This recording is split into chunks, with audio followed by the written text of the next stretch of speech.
তো গাইস, এখন তোমাদের সাথে আমি একটু গল্প করবো। আমি সকালে ঘুম থেকে উঠে গরম জলের মধ্যে একটু লেবু রস দিয়ে এটা আমি খাই, ঠিক আছে? তো খাইতে খাইতে চলো তোমাদের সাথে আমি একটু গল্প করব।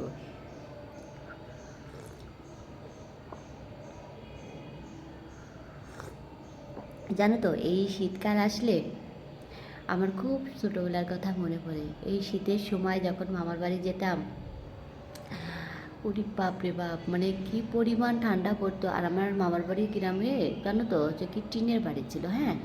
তো তখন, তখনকার যুগে ওটা অনেক আগের কথা। আমি যখন মামার 15 বছর আগে সেই মামার বাড়ি শীতের সময় গিয়েছি আর কি। এরপরে আর যাওয়া হয় নাই, তখন অনেক ছোট ছিলাম আর কি। তো রস খেতাম, আমাদের যে রস মানে খেজুর গাছ ছিল, আর রস খাইতাম। তারপরে মামি পিঠা তৈরি করতো, পিঠা খাইতাম।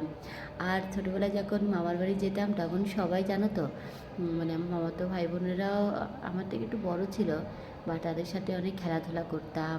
আমি গেলে তারা যে কি মজা পেত, মানে তারা, মানে আমি একটু গান বাজনার সাথে একটু ইনভলভ ছিলাম, তো তো মানে গান গাইলে তারা আমাকে মানে খেতে দিত। বলে, তোকে এটা খেতে দেবো, গান গাইবি, তাকে তোলে আমরা খেতে দেবো। আর আমি ছোটো ছিলাম, তো এই লোভে লোভে, জানো তো, আমাদেরকে গান শোনাতাম আর ওরা আমাকে খাইতে দিত।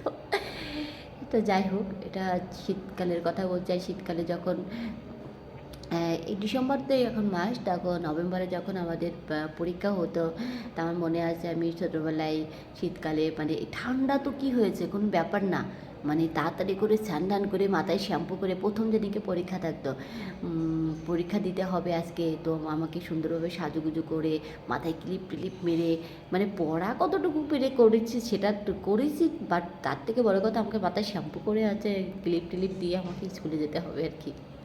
তো এগুলো করতাম, অনেক কথা এগুলো মনে পড়ে। আমি খুব মিস করি ছোটোবেলার কথাগুলো।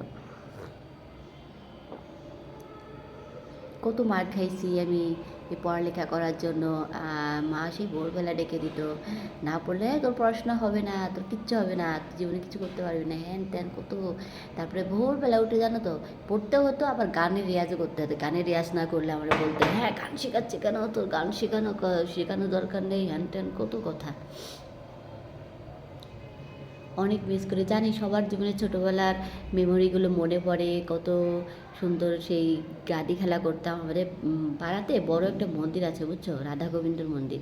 তো সেখানে পাশে একটা জায়গা আছে, তো ওই জায়গাতে আমাদের গাদি কোট কাটা যেত, ঠিক আছে? তো এই গাদি খেলা বলে আর কি, মানে এক দলে 5-6 জন থাকবে, আর এক দলে 6 জন থাকবে, এরকম গাদি খেলা করা হতো আর কি। তো এইভাবে কত গাদি খেলা করেছি। শীতকালে তো র্যাকেট, ওখানে কোট কেটে কেটে শীতকালে র্যাকেট খেলতে, যে এই সময়টা সকাল, মানে খাওয়া দাওয়া করে 10টা মানে বাজলে হয় একদম, ওখানে চলে যেতাম র্যাকেট খেলার জন্য।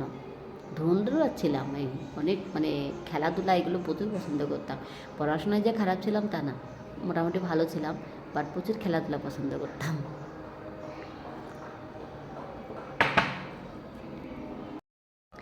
তো গাইস, আজকে গল্প করতে করতে আমি তোমাদেরকে একটা গান শোনাবো, রবীন্দ্রসঙ্গীত। আর এখন সময়টা ভালো যাচ্ছে না, আর আমরা চাই সবাই মিলে মিশে একে অপরের সাহায্য সহযোগিতা করে সবাই ভালোভাবে আমরা থাকতে চাই। সবাই সবার পাশে থেকে যেন জীবনটা সুন্দরভাবে গড়ে তুলতে পারি, এই প্রত্যাশাই সবার কাছে আমার রইল।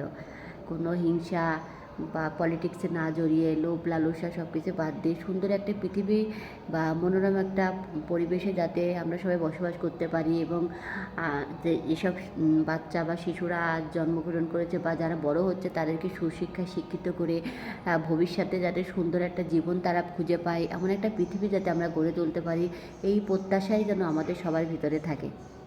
তো গাই, চলো আমি একটা রবীন্দ্রসঙ্গীত গাই, আশা করি তোমাদের ভালো লাগবে। চলো আজকে আমি একটা সুন্দর একটা রবীন্দ্রসঙ্গীত শোনাই তোমাদেরকে। এবার তোরে মরা গাঙে বান এসেছে, জয় মা বলে ভাষা তরি, ওরে রে ওরে মাঝি, কোথাও মাঝি প্রাণপণে ভাই, ডাক দে আজি।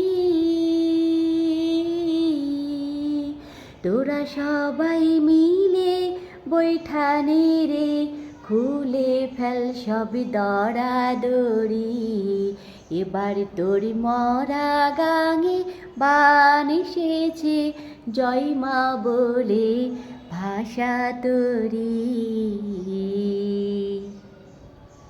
তো সবাই ভালো থেকো, সুস্থ থেকো, শুভ সকাল।